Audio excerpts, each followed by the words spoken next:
Je m'appelle Evelyne Brochu, puis je suis au studio des Franco pour parler un peu de mon album, Le Danger, puis du show qui nous attend le 14 juin. C'est drôle, la place à la musique a toujours été là. Ma mère est prof de violoncelle, elle joue du violoncelle. Il y avait des quatuors à cordes qui venaient jammer chez nous le mercredi soir. Elle me couchait, puis elle faisait son heure de violoncelle en pensant que je dormais. Je dormais vraiment pas. J'étais comme, mon Dieu. Mais elle me jouait des berceuses au violoncelle, c'était génial. Puis elle m'amenait beaucoup aussi dans ses répètes, ses répètes d'orchestre, ses concerts. Fait que c'était très présent. Mon père, lui, c'était plus un show rocker. Mais donc, c'est lui qui m'a amené, c'est lui qui m'a acheté mon premier CD des Beatles, par exemple. Sinon, après ça, vu que c'était un peu l'univers de ma mère, la musique, j'ai joué du piano, j'ai joué de la batterie aussi à cause de la drummeuse de Lenny Kravitz. J'étais comme, mais ben trop cool, je veux un drum. Mais ça s'est un peu effiloché. Au secondaire, ça laissait la place au théâtre, qui était plus mon affaire à moi. Puis on dirait que c'est revenu au cégep à cause de Félix Diotte, qui est évidemment mon complice sans qui ma carrière musicale n'existerait pas. Lui, il avait toujours sa guitare. On était au cégep de Saint-Laurent. On peut visualiser le gazon qui est juste en avant, pour ceux qui connaissent. Puis, on faisait des covers. Puis, éventuellement, il m'a demandé de faire de la musique avec lui, de chanter avec lui. Fait que ça a commencé à l'Inspecteur Épingle. Je faisais toutes ses back vocals. Puis, on avait une espèce de set de tunes qu'on a développé au fil des années, de cover en cover. Ça allait de Sheryl Crow à The Smiths, ben du Gainsbourg, ben du Indochine. Puis à un moment donné, on s'est perdu de vue, pas amicalement, mais tu sais, comme la vie étant, il y avait moins une guitare, il y avait moins des balcons. Tu sais, à un moment donné, on sort moins. Puis la musique est re-rentrée par la porte de l'art dramatique à cause de Jean-Marc Vallée. Donc lui, il travaillait beaucoup avec la musique pour créer des ambiances avant les scènes. Donc pendant qu'on fait le setup d'éclairage, des fois il y a du monde dans sa tête, ça jase. C'est pas très propice à la magie du cinéma. Donc lui, il avait un espèce de boom, là, de haut-parleur portatif. Puis il faisait jouer des tunes qui amenaient vers la scène. Puis là, je me souviens, tu sais, évidemment la tune qui était dans le film, qui était une tune de The Cure, mais il y avait aussi maintenant, il a mis du Billy Bragg, puis j'étais là, mon Dieu, c'est donc bien bon. Puis ça fait donc bien avec la scène. Puis à partir de ce moment-là, moi, j'ai commencé à utiliser la musique dans mon travail. C'est-à-dire que je mets de la musique dans mes écouteurs pendant les setups pour m'amener à des places émotivement. Puis éventuellement, Félix, il est revenu vers moi en disant, en rejammant sur un balcon, puis sa blonde de l'époque lui a dit, « Hey, vous devriez faire un album. » And the rest is history. J'avais une toune sur Chouchou qui était ma toune, tu sais, pour être dans la zone. Puis les gens, ils étaient comme, mais c'est quoi cette toune-là? Tu sais, ça doit être bien triste. Mais c'est une espèce de toune de Chis Lopez. C'est un gars du Cap-Vert, ça ressemble à du compas, c'est zéro triste. On comprend même pas les paroles, mais je sais pas pourquoi, moi, ça me... Fait que la magie de la musique, c'est infini. Et là, je vous laisse découvrir mes secrets, mais c'est Mundo di Magura.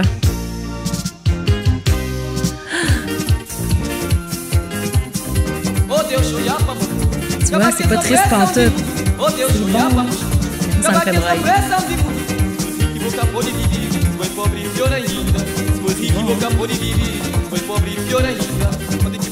Ma chanson la plus écoutée sur Spotify. Encore un peu, ouais.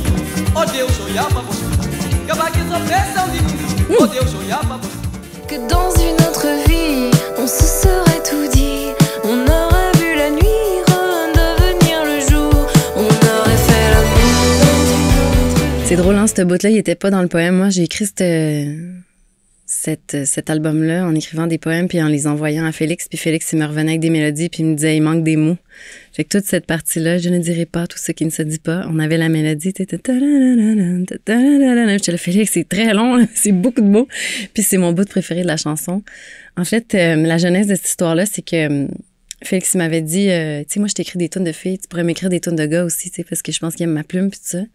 Puis j'étais à Paris puis j'ai fait l'exercice. Puis il y a quelqu'un qui m'a raconté une histoire. Il m'a dit, moi, je suis amoureux de ma meilleure amie, tu sais. Mais elle est mariée, elle a des enfants, tout ça. Fait que je lui dis, je t'aime de toutes les manières possibles, mais sans le dire, tu sais. tu sais, avec des égards, avec des regards, tout ça. Puis j'étais là, c'est vrai qu'il y a cette affaire-là qui circule dans la vie, qui est la vie qu'on vivra jamais, qui est tous les possibles, les portes qui s'ouvrent, tu sais. Puis je trouve la toune, elle fait... C'est comme si cette porte-là s'ouvrait. Je me disais, toutes ces manières-là qu'on peut dire « je t'aime » à quelqu'un, puis ça s'est ouvert. J'ai écrit 2 tounes. Une qui s'appelle Julie, que j'ai donnée à Félix, puis une qui s'appelait Dans une autre vie. Puis j'étais là, celle-là est trop bonne, je la garde. C'était ma préférée, coudonc. Paris, je suis perdue. Je renie mon pays pour une seule éternelle. Paris. Ouais, parce que je l'ai écrit là-bas beaucoup. J'étais là pour un tournage, fait que j'avais une sorte d'espace-temps qui s'ouvrait où j'étais plus dans les cafés, plus comme dans ma fin vingtaine, début trentaine, dans une sorte d'errance, un temps pour moi. C'est ça, un espace d'introspection puis de création. Montréal. Pourquoi Montréal? Pourquoi? Oui. Parce que Montréal, c'est mon X.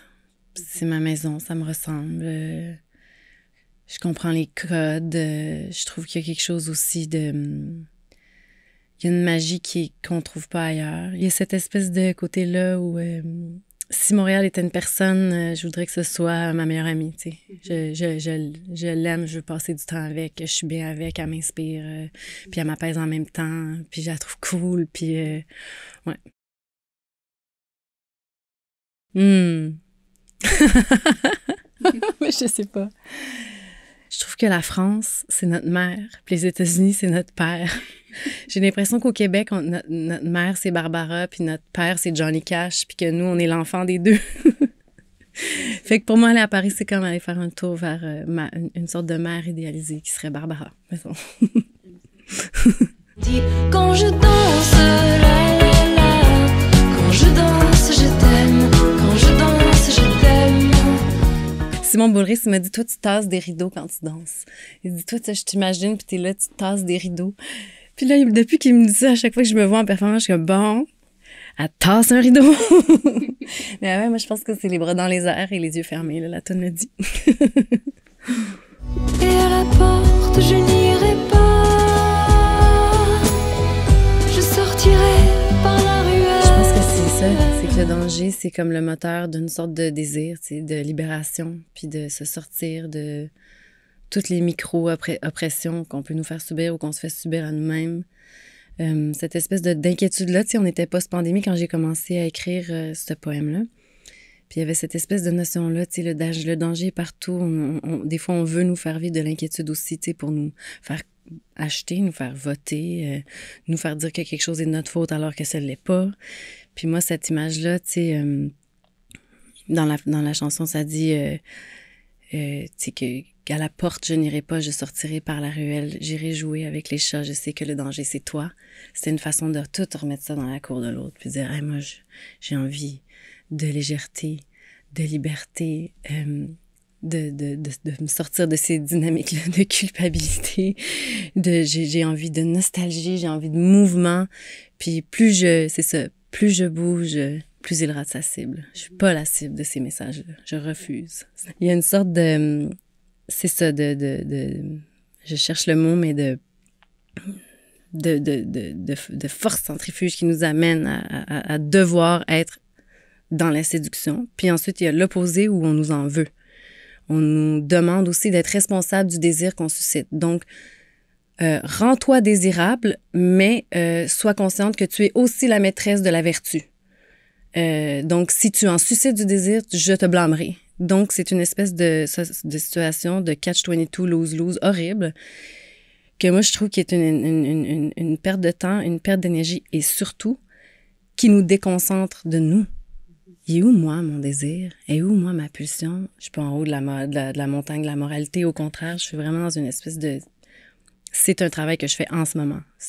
Puis c'est très ardent. J'appelle le printemps, qu'il arrive vite ou lentement. Si j'essaie de faire un lien, tu sais, je pense qu'on vit dans une ville qui a plusieurs personnalités. Puis que chacune des saisons amène... Tu sais, là, on se parle, c'est le début du printemps, justement, puis c'est comme si on rentre dans une autre zone tout à coup, tu sais. Je sortais d'un congé de maternité qui s'était passé aussi pendant la pandémie, puis j'étais dans l'avion, puis je m'en allais tourner en France. Puis je portais des jeans blancs. Puis j'étais comme, j'appelle le printemps à grands coups de jeans blancs. Tu sais, j'étais comme, ah ouais, là, c'est let's go, vive, tu sais. Puis fait que, pas que j'étais comme dans une cage, là, j'ai adoré mon congé de maternité. C'était malade d'intimité puis d'amour. Puis, mais c'est ça, il y avait cette espèce d'envie-là que ça bouge, que ça groove. Été infini, nuit éternelle. Est-ce que tu te rappelles? Ça, c'est 100% à la base un hommage à les étés d'adolescence avant qu'on ait des jobs. Tu sais, ces étés-là, on était toujours un peu comme sur le vélo de notre cousine à aller dans des places. Puis là, le 1er juin, il y avait aussi tout un espèce de segment dans la toune sur mon premier grand amour. Puis ça, tu sais, je disais son nom, là, j'étais comme Maxime Césaire. C'était tous ces étés-là qui sont super intenses puis qui sont super gravés en nous. C'est comme un peu la musique, souvent, à cet âge-là, là, 14, 15, 16 ans, là, on se souvient encore des paroles. C'est une époque qui se cristallise dans nos cellules puis qui part jamais. J'avais le goût de retourner là, de parler de cette place-là dans une vie, tu sais. Allô, Maxime? Notre jardin qui dort, une lune d'argent, une lune d'or. Parce que ça, c'est le retour. Tu sais, il y a tout ça, le printemps, la nostalgie, l'ailleurs, les autres vies, les autres villes, la fête. Mais la maison, c'est là où tout est le plus important puis le plus proche de notre cœur, puis c'est de retrouver mon chum puis mes enfants, tu sais, moi puis mon chum, mais je vais pleurer, tabarouette. C'est tellement beau, les violons de Félix, en plus, dans cette tune-là, j'ai l'impression que c'est ça qui, encore plus que les mots qui racontent l'état. Mais mon chum puis moi, quand on couche les enfants, on soupe ensemble après, puis on boit du vin, puis c'est vraiment le lieu où on se retrouve, puis ils sont tout en haut de nous autres, puis c'est notre jardin qui dort. Fait que c'est, mon Dieu, fait que c'est de le retrouver dans ces moments-là que j'ai essayé de raconter là-dedans. Pardon. Ah là là. Moi, j'aime tout, sauf que moi, je commence, moi, là, parce que moi, je suis toute ça, mais je commence ma soirée par un petit verre de Lillet sur glace. Fait que si vous êtes un amateur de Lillet sur glace, vous êtes aussi les bienvenus. Je pense que c'est ça. À ton ami qui aime danser les bras dans les airs et les yeux fermés. Moi, j'aime les fleurs fraîches, mais j'aime aussi les fleurs séchées. J'aime ça, les vieux bouquets. Ça vient d'une réplique de film de Agnès Varda. C'est Jane Birkin qui dit « J'adore les fleurs fanées ». Puis j'étais comme, depuis ce temps-là, je suis comme « Ben, moi aussi, j'aime ça, Jane ». Fait que c'est votre amie qui aime les fleurs fanées aussi, elle est la bienvenue. Sinon, tu sais, votre ami qui tripe sur... Tu sais, l'important, c'est d'être lousse. Ça va être festif, ça va être éclectique et électrique, mais je pense qu'il y a toujours un petit fond hippie là, qu'il faut garder, justement, pour se sentir bien. Je vous invite à vous joindre à nous le 14 juin au Studio TD, au Franco. Ça va être, je pense, une soirée unique. J'ai envie d'en faire une espèce de moment qu'on va tous vivre ensemble puis qui n'existera plus. C'est pas un show que je fais 8, 20, 30 fois pendant l'été. C'est mon show de l'été. Fait que je vais y mettre tout mon amour. J'ai envie que ce soit une soirée magique avec 8 musiciens sur scène, des violons, des invités spéciaux. Puis vous, ça va être une célébration... de l'été, de l'être ensemble, de nos 2 derniers albums, et plus, et plus, et plus. Très hâte de vous y voir.